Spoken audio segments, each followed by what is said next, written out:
Well, it's 20th of February, 10:47 a.m., and nothing seems to be going right.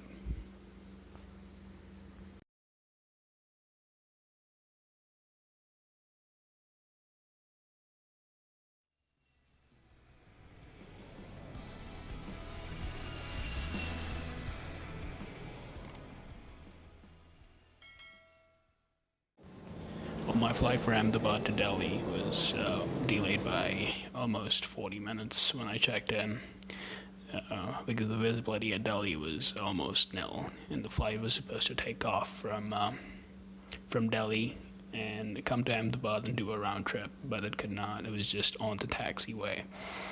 Uh, we were just, it was imperative that I reach Delhi before 4 p.m. because my passport and visa was still at the U.S. Embassy, and my flight was later that night. And the embassy center closes at 4 p.m. We started boarding at 12:30 for a flight that was supposed to arrive back in Delhi at 12:50. Catherine was getting all tensed up over there, and we finally took off for Delhi.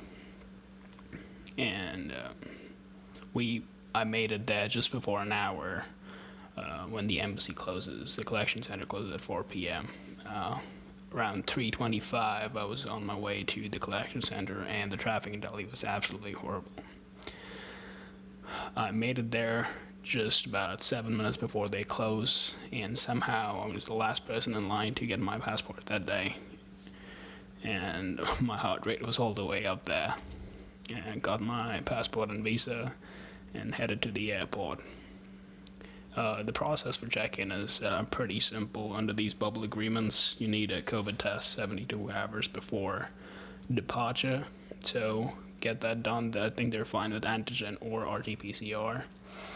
And you can do the entire process on the United Airlines app as well. They'll check your COVID report, print it out. They'll check it at the check-in counter, issue your boarding pass, and take your luggage. In my case, it was horrible visibility at Delhi again. Oh, yeah, I forgot my travel pillow, neck pillow, so I had to purchase one from duty free at an exorbitant price. Yeah, Delhi surprised me again.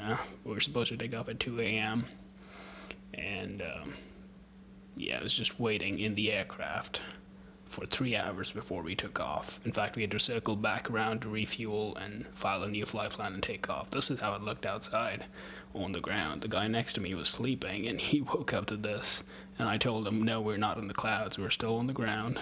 Again, zero visibility. Almost 3 hours delay, and I had a connecting flight from Chicago to Phoenix by Southwest. I was anxious that I was going to miss that. Well, I reached Chicago about 1 hour before my connecting flight was supposed to take off. I had to do immigration, change terminals. Oh, and immigration was pretty simple. Just in my case, they had more questions because I was visiting my girlfriend, and they wanted to make sure that I'm not gonna, stay here forever and cause any immigration fraud. Other than that, how long are you gonna stay? Which visa you were on? What's your purpose of travel? I was on a B1, B2, so tourism is allowed currently, which is kind of surprising, but just stay safe. I ended up missing my connecting flight, but Southwest was nice enough to put me on another one.